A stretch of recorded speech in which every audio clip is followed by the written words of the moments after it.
নমস্কাৰ ছাত্ৰ ছাত্ৰীসকল, মই তোমালোকক স্বাগতম জনাইছোঁ মোৰ ইউটিউব চেনেলত। তো ছাত্ৰ ছাত্ৰীসকল, আজি আমি অষ্টম শ্ৰেণীৰ ভূগোল বিজ্ঞান খণ্ডৰ চেপ্টাৰ 3 বসতিৰ প্ৰশ্নোত্তৰকেইটা আলোচনা কৰিবলৈ গৈ আছোঁ। তো ব'লা আমি আৰম্ভ কৰোঁ। 1 নম্বৰ কৈছে খালী ঠাই পূৰ কৰা। কৃষি কাৰ্য আৰম্ভ হোৱাৰ লগে লগে মানুহে একে ঠাইতে স্থায়ীভাৱে বসবাস কৰিবলৈ আৰম্ভ কৰিলে। এইটো উত্তৰটো কৃষি হ'ব। 1 নম্বৰৰ খ নম্বৰ কি কৈছে, পানীৰ উৎসক ভিত্তি কৰি গাঁওবাসীয়ে ভালেমান সা সুবিধা ভোগ কৰে। গ নম্বৰ, আলিবাট ৰেলপথ নদীৰ কাষে কাষে গঢ়ি উঠা বসতিক ৰৈখিক বসতি বোলে। গ নম্বৰ কৈছে বৰ্তমান অসমত গাঁৱৰ সংখ্যা হ'ল 25,590খন। তোমালোকে প্ৰত্যেকেই জনাৰ দৰকাৰ যে আমাৰ অসমত বৰ্তমান গাঁৱৰ সংখ্যা কিমান? 25,590খন। 2 নম্বৰ কৈছে শুদ্ধ উত্তৰটো বাছি উলিয়া। ক নম্বৰ, গ্ৰাম্য বসতিৰ মূল বৃত্তি হ'ল বেপাৰ বাণিজ্য, উদ্যোগ, কৃষি। উত্তৰটো হ'ব কৃষি। খ নম্বৰ, গ্ৰাম্য অঞ্চলতকৈ নগৰ অঞ্চলত জনসংখ্যা ঘনত্ব কম, অধিক, সমান। গ্ৰাম্য অঞ্চলতকৈ নগৰ অঞ্চলত জনসংখ্যাৰ ঘনত্বটো বেছি বা অধিক। ঘ নম্বৰ কৈছে ভাৰতৰ প্ৰায় 70-80% লোকে গাঁৱত বাস কৰে। তো উত্তৰটো কি হ'ব? 70% লোকে গাঁৱত বাস কৰে। গ নম্বৰ প্ৰশ্নটো, কোনো ঠাইত থূপ খাই থকা বসতিয়ে হ'ল ৰৈখিক কেন্দ্ৰীভূত পাতল বসতি। তো উত্তৰটো হ'ব কেন্দ্ৰীভূত বসতি। কোনো এখন ঠাইত থূপ খাই থকা বসতিয়েই হ'ল কেন্দ্ৰীভূত বসতি। তোমালোকে প্ৰত্যেকেই জনা দৰকাৰ এইটো। 3 নম্বৰ কৈছে উত্তৰ লিখা 4টা বা 5টা বাক্যৰ ভিতৰত। ক নম্বৰ কৈছে যে মানুহে স্থায়ীভাৱে বসবাস কৰিবলৈ লোৱাৰ কাৰণ কি বুলি ভাবা? উত্তৰটো হ'ব মানুহে কৃষিকাৰ্য কৰিবলৈ লোৱাৰ পাছতহে স্থায়ী বসতিৰ সূচনা হয়। অৰ্থাৎ কৃষিকাৰ্য আৰম্ভ হোৱাৰ লগে লগে মানুহে একে ঠাইতে স্থায়ীভাৱে বসবাস কৰিবলৈ আৰম্ভ কৰে। বিশেষকৈ মাটি চহোৱা, শস্য চোৱা চিতা কৰাৰ স্বাৰ্থত মানুহে স্থায়ীভাৱে বসতি কৰিবলগীয়া হয়। আনহাতে খেতি চপাই পোৱা শস্যবোৰ ভৱিষ্যতৰ বাবে মজুত কৰি ৰাখিবৰ কাৰণে মানুহে স্থায়ীভাৱে বসবাসৰ পোষকতা কৰে। সেয়েহে কৃষিকাৰ্যকে মানুহৰ স্থায়ী বসতিৰ প্ৰধান কাৰণ বুলি কোৱা হয়। খ নম্বৰ প্ৰশ্নটো কৈছে গাঁৱলীয়া বসতিৰ মূল বৈশিষ্ট্য সম্বন্ধে আলোচনা কৰা। উত্তৰটো হ'ব গাঁৱলীয়া বাসিন্দাসকলৰ মূল বৃত্তি হ'ল কৃষি। বসতি পাতল আৰু বিস্তৃত। ঘৰ বাৰীৰ আৰ্হি থলুৱা আৰু পৰম্পৰাগত হয়। এলেকাটোত যাতায়াতৰ ব্যৱস্থা সুচল নহয়। অঞ্চলটোত যান বাহনৰ সংখ্যা কম। ব্যৱসায় বাণিজ্যৰ সুবিধা কম। গাঁৱলীয়া বসতিৰ এলেকাত অনুষ্ঠান প্ৰতিষ্ঠানৰ সংখ্যা কম। গ নম্বৰ প্ৰশ্ন, কেন্দ্ৰীভূত বসতি কেনেধৰণৰ সৃষ্টি হয় লিখা।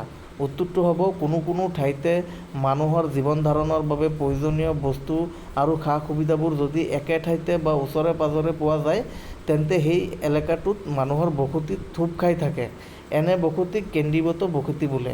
কেতিয়াবা কোনো বৃহৎ উদ্যোগ একোটা গঢ়ি উঠি অঞ্চলৰ আশে পাশে পোৱা বিভিন্ন সুবিধাৰ আলম লৈ কেন্দ্ৰীভূত বসতিৰ সৃষ্টি হয়। ঘ নম্বৰ কৈছে পৌৰ বসতিৰ মানুহৰ জীৱিকাৰ উপায় কেনেকুৱা? চমুকৈ লিখা। উত্তৰটো হ'ব পৌৰ এলেকাত মানুহে বিভিন্ন শিল্প উদ্যোগ আদি গঢ়ি তুলিছে। এই উদ্যোগবিলাক যথেষ্ট মানুহ জড়িত হৈ থাকে। কিছুমানে বেপাৰ বাণিজ্যৰ মাজেৰে নিজৰ জীৱিকা বাছনি কৰে। এই এলেকাবোৰত থকা বিভিন্ন সেৱা খণ্ড, বেংক, ডাক, বীমা, শিক্ষানুষ্ঠান, চিকিৎসালয়, বহুতো লোকে সংস্থাপন পাই থাকে। যাতায়াত আৰু যোগাযোগ ব্যৱস্থাৰ লগতে চৰকাৰী চাকৰিত জড়িত হৈ বহুতে সংস্থাপন বিচাৰি পাইছে। এইটো প্ৰশ্নটোৰ উত্তৰ হৈছে গ নম্বৰ প্ৰশ্ন, যে পৌৰ বসতিৰ মানুহৰ জীৱিকাৰ উপায় কেনেকুৱা, এইটো হ'ব। তো এতিয়া আমি 9 নম্বৰ প্ৰশ্নলৈ আহিছোঁ। 9 নম্বৰ প্ৰশ্ন কৈছে গাঁও আৰু নগৰৰ মাজৰ সম্পৰ্ক আলোচনা কৰা। উত্তৰটো হ'ব গাঁও আৰু নগৰৰ মাজত বহুতো পাৰ্থক্য আছে যদিও গাঁও আৰু নগৰৰ মানুহৰ মাজত এৰাব নোৱাৰা কি আছে? সম্পৰ্ক আছে। পাঠত ইতিমধ্যে উল্লেখ কৰা হৈছে যে গাঁৱৰ পৰাই কালক্ৰমত নগৰৰ উৎপত্তি হয়। কিন্তু এই কথাটো সকলো ক্ষেত্ৰত প্ৰযোজ্য নহ'বও পাৰে। এনে কিছুমান নগৰ আছে যিবোৰক পৰিকল্পিতভাৱে পোনপটীয়াকৈ নগৰ হিচাপে গঢ়ি তোলা হৈছে। সাধাৰণতে বেপাৰ বাণিজ্যই গাঁও আৰু নগৰৰ মাজত সম্পৰ্ক বৰ্তাই ৰাখে। তাৰোপৰি সেৱামূলক কাৰ্যও এই সম্পৰ্ক গঢ় কৰি তোলে। গাঁওবাসীয়ে তেওঁলোকৰ উৎপাদিত কৃষিজাত সামগ্ৰী নগৰক যোগান ধৰে আৰু নগৰেও ঔদ্যোগিক দ্ৰব্য আৰু অন্যান্য সেৱা গাঁৱলৈ আগবঢ়ায়। বেংক, ডাক, বীমা, শিক্ষা দীক্ষা আদি সেৱাৰ যোগেদি গাঁও আৰু নগৰৰ মাজত এক নিবিড় সম্পৰ্ক স্থাপন হয়। গাঁৱৰ কিছুমান মানুহে বিভিন্ন কামৰ তাগিদাত দৈনিক নগৰলৈ আহে আৰু নগৰত পোৱা বিভিন্ন প্ৰয়োজনীয় বস্তু ক্ৰয় কৰি উভতি যায়। আজিকালি অৱশ্য মোবাইল ফোন, ইণ্টাৰনেট আৰু অন্যান্য প্ৰচাৰ মাধ্যমৰ যোগেদি গাঁও আৰু নগৰৰ মাজৰ সম্পৰ্কৰ ক্ষেত্ৰত এক নতুন ধাৰা গঢ়ি উঠিছে। এতিয়া আমি 4 নম্বৰ প্ৰশ্নটো কৈছে কি চমুটোকা লিখা। ক নম্বৰ কৈছে যে ৰৈখিক বসতি। বাট পথৰ কাষে কাষে দীঘলীয়াকৈ বিস্তাৰিত হৈ থকা বসতিক ৰৈখিক বসতি বোলে। যেনে ৰেলপথৰ কাষে কাষে বিস্তাৰিত হৈ থকা বসতি, নদীৰ কাষে কাষে বৈ থকা বসতিয়ে হৈছে ৰৈখিক বসতি। কোনো কোনো ঠাইতে মানুহৰ জীৱন ধাৰণৰ বাবে প্ৰয়োজনীয় বস্তু আৰু সা সুবিধাবোৰ যদি একে ঠাইতে বা ওচৰে পাঁজৰে পোৱা যায় তেন্তে সেই এলেকাটোত মানুহৰ বসতি থুপ খাই থাকে। খ নম্বৰ কৈছে বৰ্গক্ষেত্ৰাকাৰ বসতি। উত্তৰটো হ'ব গ্ৰাম্যাঞ্চলত কৃষিক্ষেত্ৰত কেন্দ্ৰ কৰিও এক ধৰণৰ বসতিৰ সৃষ্টি হয়। অৰ্থাৎ কৃষিক্ষেত্ৰৰ ওচৰে পাঁজৰে মানুহে নিজৰ বসতি গঢ়ি তোলে। এই বসতি সাধাৰণতে বৰ্গক্ষেত্ৰাকাৰ হয় আৰু 2 বা ততোধিক পথৰ সংযোগ স্থাপনৰ আশে পাশে দেখা যায়। এইবোৰক বৰ্গক্ষেত্ৰাকাৰ বসতি বোলে। গ নম্বৰ কৈছে উচ্চভূমিৰ বসতি। উত্তৰটো হ'ব উচ্চভূমিত সাধাৰণতে পাতল বসতি দেখা যায়। এনে অঞ্চল পাহাৰে আৱৰা আৰু শিলাময় হোৱাৰ বাবে বসতি পাতল হয়। তাৰোপৰি অসাৰুৱা মাটি, যাতায়াতৰ অসুবিধা আৰু প্ৰতিকূল জলবায়ুৰ বাবেও উচ্চভূমিৰ পাতল বসতি দেখিবলৈ পোৱা যায়। অসমৰ কাৰ্বি আংলং, পশ্চিম কাৰ্বি আংলং আৰু ডিমা হাছাও জিলা এই তিনিওখন উচ্চভূমি গঠিত হোৱাৰ বাবে সেইবোৰত বসতি পাতল। আনহাতে নিম্নভূমি বা সমতল অঞ্চলত যাতায়াত, পৰিবহণ, খেতি-বাতি, বাণিজ্য আদিকে ধৰি নানা ধৰণৰ সুবিধা থকাৰ বাবে বসতি ঘন। এতিয়া আমি 5 নম্বৰ পাৰ্থক্য শিকিম। পাৰ্থক্য ক নম্বৰটো কৈছে যে গ্ৰাম্য বসতি আৰু পৌৰ বসতি। তো উত্তৰটো হ'ব এনেকৈ তোমালোকে চাৰ্ট বনাই ল'বা। গ্ৰাম্য বসতি এফালে লিখিবা আৰু এফালে লিখিবা পৌৰ বসতি। তো গ্ৰাম্য বসতিৰ বাসিন্দাসকলৰ মূল বৃত্তি হ'ল কৃষি। আনহাতে পৌৰ বসতিৰ বাসিন্দাসকলৰ মূল বৃত্তি হ'ল ব্যৱসায় বাণিজ্য, উদ্যোগ বা কাৰ্যালয়ৰ চাকৰি। গ্ৰাম্য বসতি পাতল আৰু বিস্তৃত, পৌৰ বসতি ঘন আৰু স্তূপীকৃত। গ্ৰাম্য বসতিত ঘৰ বাৰীৰ আৰ্হি থলুৱা আৰু পৰম্পৰাগত, আনহাতে পৌৰ বসতিত ঘৰ বাৰীৰ আৰ্হি আধুনিক ওখ অট্টালিকা ইত্যাদি। গ্ৰাম্য বসতিত যাতায়াতৰ ব্যৱস্থা সুচল নহয়, পৌৰ বসতিত যাতায়াতৰ ব্যৱস্থা সুচল হয়। গ্ৰাম্য বসতিত অঞ্চলটোত যান-বাহনৰ সংখ্যা কম, আনহাতে পৌৰ বসতিত অঞ্চলটোত যান-বাহনৰ সংখ্যা বেছি।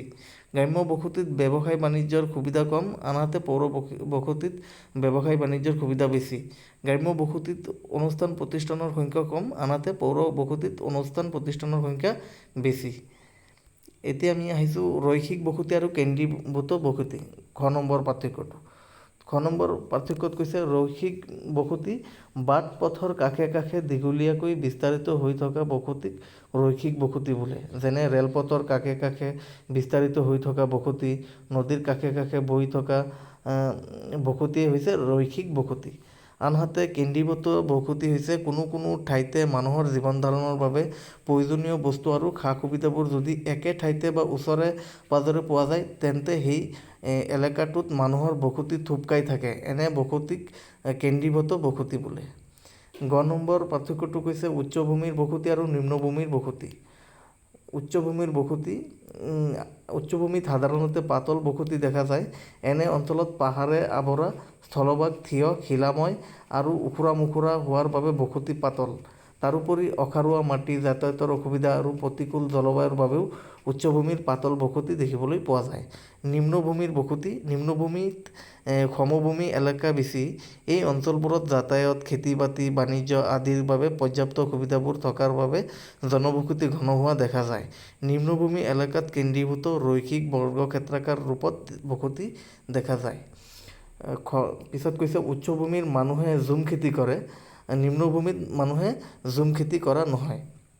উচ্চভূমিত মানুহে চাংঘৰ খজা জীৱ-জন্তু পুহিবলৈ। উচ্চভূমিত মানুহে কি কৰে? চাংঘৰ সাজে। তোমালোকে কিজানি দেখিছা, যেতিয়া পাহাৰীয়া অঞ্চলত তোমালোকে যাবা এইবোৰ দেখিবলৈ পাবা। উচ্চভূমিত কি কৰে মানুহে? চাংঘৰ সাজি তাত জীৱ-জন্তু পোহপাল কৰে। আৰু নিম্নভূমিত মানুহে চাংঘৰ সাজে পোহনীয়া জীৱ-জন্তু, সা-সামগ্ৰী আৰু নিজৰ সুৰক্ষাৰ বাবে। তো এইকেইটা হৈছে আমি উচ্চভূমি আৰু নিম্নভূমিৰ পাৰ্থক্য পঢ়িছোঁ। তো ছাত্ৰ ছাত্ৰীসকল এইকেইটাই আছিল। তোমালোকে এইবোৰ শিকিবা, পৰীক্ষাত আহিব এইবোৰ। আৰু লগতে মোৰ ইউটিউব চেনেলটো ছাবস্ক্ৰাইব কৰিবা, লাইক কৰিবা আৰু ভিডিঅ'টো ভাল লাগিলে শ্বেয়াৰ কৰিবা। বহুত বহুত ধন্যবাদ।